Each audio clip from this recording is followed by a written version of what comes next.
রাধে রাধে সবাইকে। তোমরা সবাই কেমন আছো? আশা করছি ভালো আছো, আর আমিও খুব ভালো আছি। আজকে সকাল থেকে শুরু করলাম আমি এই মিনি ব্লগটা। আর আজকে হচ্ছে গিয়ে সানডে।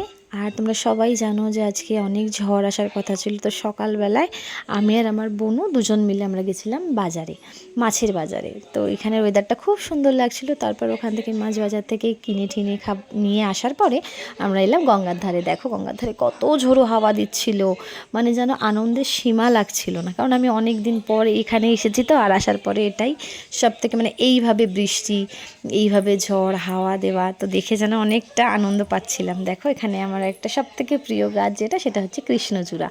আমার খুব পছন্দের গাছ। যে গাছটাকে দেখলে আমি যেন আমার মুখে যেন সবসময় হাসি চলে আসে। এখানে আমি কিছু ক্লিপ নিচ্ছিলাম, বোনও এখানে বসেছিল।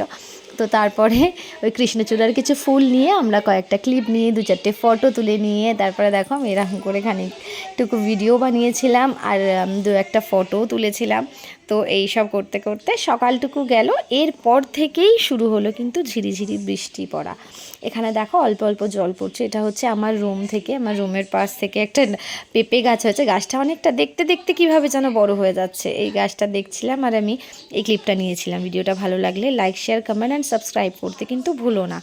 দেখো এবার আবার বাইরে এসেছিলাম, তখন একটুখানি বৃষ্টিটা ধরেছিল বটে, কিন্তু রাস্তাঘাট কিন্তু সব ভিজেই ছিল। তখন কিন্তু শুকাতে পারিনি, শুকানোর তো কোনো কথাই হয় না। বেশ ভালো হাওয়া দিচ্ছিল আর ঝিরিঝিরি মতন বৃষ্টি পড়ছিল।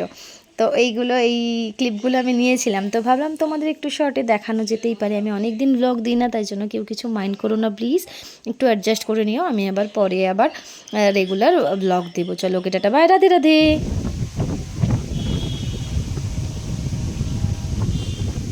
এই মেঘলা দিনে একলা ঘরে থাকে না তো মন, কাছে যাব কবে পাবো ওগো তোমার নিমন্ত্রণ।